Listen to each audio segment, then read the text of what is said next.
অবশেষে চাপে পড়ে ইন্দ্রনগর বাড়িতে ঢুকে এক ব্যক্তিকে আহত করার ঘটনায় জড়িত অভিযুক্ত জমি মাফিয়াদের জালে তুলল পূর্ব থানার পুলিশ।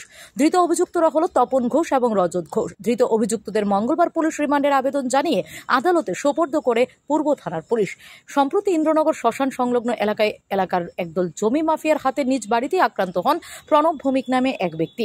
আক্রান্ত প্রণব ভৌমিক জিবি হাসপাতালে চিকিৎসাধীন অবস্থায় এই ঘটনায় জড়িত অভিযুক্তদের দৃষ্টান্তমূলক শাস্তি প্রদানের জন্য মুখ্যমন্ত্রী প্রফেসর ডক্টর মানিক সাহার নিকট দাবি জানান।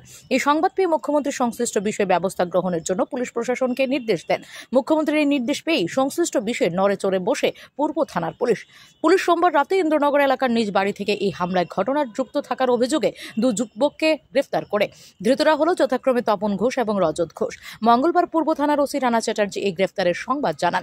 গোটা ঘটনার তদন্ত চলছে বলেও জানান পূর্ব থানার ওসি। তিনি আরও জানান, আহত ব্যক্তির মা অবসরপ্রাপ্ত সরকারি কর্মচারী নীলিমা ভৌমিকের অভিযোগ মূলে তাদের গ্রেফতার করা হয়েছে।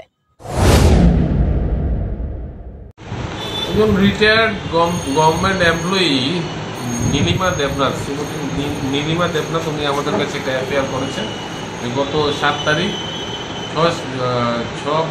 7 তারিখ রাত্রেবেলা।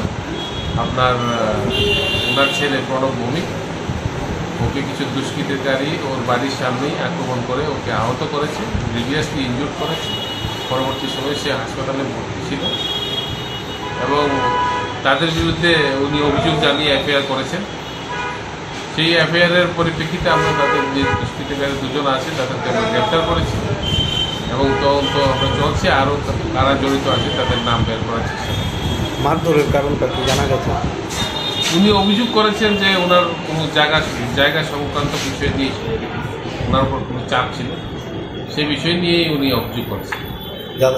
যে দুজনকে অ্যারেস্ট করেছেন তাদের নাম? একজনের নাম রজত ঘোষ, আরেকজনের নাম তপন ঘোষ। আজ কি তাদের কোর্টে আমরা bureau report, S Bharat live 24 hours.